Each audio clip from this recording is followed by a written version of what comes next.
Hello welcome and வணக்கம். இன்றைக்கி நம்ம கத்திரிக்காய் பொரியல் தான் செய்ய போகிறோம்.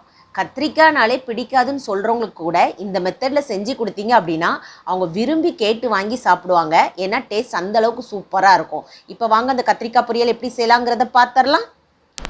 ஃபஸ்ட்டு இந்த ரெசிபி பண்ணுறதுக்கு ஒரு பாத்திரத்தில் 4 ஸ்பூன் எண்ணெய் சேர்த்துக்கோங்க. எண்ணெய் நல்லா சூடேறவும் 1/2 ஸ்பூன் கடுகு, 1/2 ஸ்பூன் உளுந்தம்பருப்பு, 1/2 ஸ்பூன் கடலைப்பருப்பு, 1/2 ஸ்பூன் சீரகம் சேர்த்து நல்லா பொரிய விட்டுடலாம். கடுகு நல்லா பொரிஞ்சு வரட்டும்.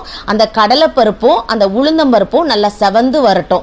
அந்த அளவுக்கு நல்லா இதை வறுத்தெடுத்ததுக்கப்புறமா ஒரு 5-6 பூண்டு பற்கள், 2 வரமிளகாவை விதை நீக்கிட்டு சேர்த்துக்கோங்க. 2 இனுக்கு கருவேப்பிலை. இது எல்லாத்தையும் நல்லா வதக்கி எடுத்துக்கோங்க. அந்த பூண்டு எல்லாம் நல்லா சாஃப்டாக வதங்கி வரணும். இந்த அளவுக்கு நல்லா வதக்கினதுக்கு அப்புறமா ஒரு 1/4 கப் அளவுக்கு சின்ன வெங்காயத்தை கட் பண்ணிட்டு சேர்த்துக்கோங்க. சின்ன வெங்காயம் இல்லை அப்படின்னா நம்ம பெரிய வெங்காயம் சேர்க்கிறதா இருந்தால் கூட சேர்த்துக்கலாம். இப்போ இந்த வெங்காயம் வதங்குறதுக்கு ஒரு 1/2 ஸ்பூன் அளவுக்கு உப்பு சேர்த்துக்கோங்க. அப்போ வெங்காயம் சீக்கிரமாக வதங்கி வந்துடும். அதே சமயத்தில் இந்த வெங்காயத்தில் உப்பு பிடிச்சி சாப்பிட போச்சுலேயும் ரொம்ப டேஸ்ட்டாக இருக்கும். வெங்காயம் இந்த அளவுக்கு சாஃப்டாக வதங்கினா நம்மளுக்கு போதும். அடுத்ததாக இது கூட நல்ல பழுத்த தக்காளி பழமாக ஒரு தக்காளி பழம் சேர்த்துக்கோங்க. இந்த தக்காளி பழத்தையும் நம்ம நல்லா சாஃப்டாக வதக்கி எடுத்துருக்கணும். நீங்கள் மூடி போட்டு குறைவான தீல வேக வச்சிங்கன்னா சீக்கிரமாகவே தக்காளி பழம் இந்த அளவுக்கு சாஃப்டாக வதங்கி வந்துடும். இப்போ மசாலா பொருட்கள் சேர்க்க போகிறோம். தீயை கம்மி பண்ணி வச்சுக்கோங்க.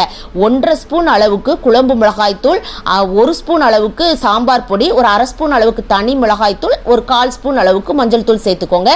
உங்களுக்கு தனி மிளகாய்த்தூள் சேர்க்க விருப்பம் இல்லைன்னா நீங்கள் சாம்பார் பொடியும் குழம்பு மிளகாய்த்தூளுடைய காரமே போதுமானதாக இருக்கும். இப்போ குறைவான தீயில நல்லா இதை வதக்குனதுக்கு அப்புறமா ஒரு 1/2 டம்ளர் அளவுக்கு தண்ணி சேர்த்துக்கோங்க.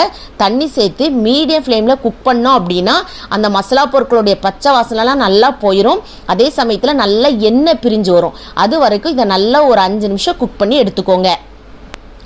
இப்போ பாருங்கள், நல்லா எண்ணெய் பிரிஞ்சு அந்த மசாலாவுடைய பச்சை வாசனைலாம் நல்லா போயிருக்கு. இப்போ இந்த சமயத்தில் நல்லா ஒரட்டை கலந்து விட்டுட்டு நம்ம கட் பண்ணி வச்சுருக்கிற அந்த கத்திரிக்காய்களை சேர்த்துக்கோங்க.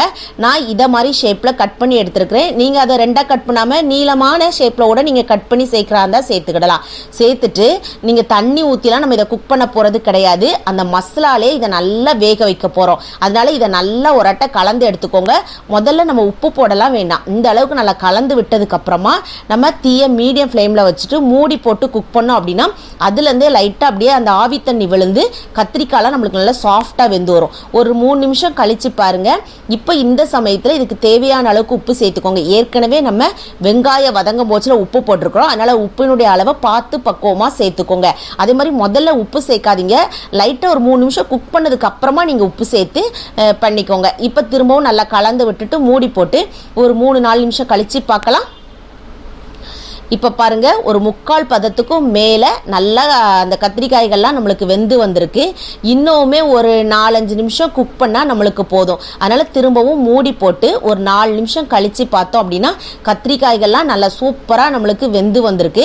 இந்த சமயத்தில் நீங்கள் ஸ்டவ் ஆஃப் பண்ணிவிட்டு அப்படியே சர்வ் பண்ணுறதா இருந்தால் பண்ணலாம். இல்லை தேங்காய் பூ பிடிக்கும் அப்படின்னா நல்லா ஃப்ரெஷ்ஷாக இருக்கிற தேங்காய் பூ ஒரு 3 ஸ்பூன் அளவுக்கு சேர்த்துக்கோங்க. சேர்த்துட்டு நல்லா கலந்து விட்டுக்கோங்க.